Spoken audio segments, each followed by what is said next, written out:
బైబిల్కి మనం ఎంత ప్రాధాన్యత ఇస్తాం, ఎంత గౌరవాన్ని ఇస్తున్నాం. నువ్వు బయటికి ఇవ్వకపోయినా పర్వాలేదు, కానీ నీ అంతరంగములో దేవుని వాక్యానికి అంత గౌరవాన్ని ఇస్తున్నావా? గౌరవిస్తున్నా అన్న వాళ్ళు హల్లెలూయా చెప్పండి. ఇస్తున్నావన్న వాళ్ళే నువ్వేంటో యేసయ్యకి బాగా తెలుసు. నువ్వు ఏ ఆచారాలు చేస్తున్నావు ఆయనకి బాగా తెలుసు. ఏ పద్ధతులతో జీవిస్తున్నావో తెలుసు.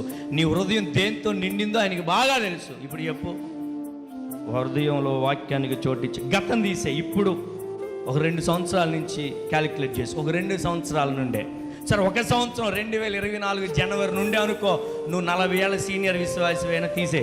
2024 జనవరి నుండి ఇప్పటి వరకు నేనే అన్యాచారాలు చేయలేదు, దేవుని ఎక్కడ అవమానపరచలేదు, దేవుని వాక్యానికి ఎక్కడ కొదువు చేయలేదు, అన్ని పద్ధతి ప్రకారంలోనే ఉన్నాను, వాక్యానికి నేను ప్రాధాన్యత ఇస్తున్నాను అన్న వాళ్ళు హల్లెలూయా చెప్పండి.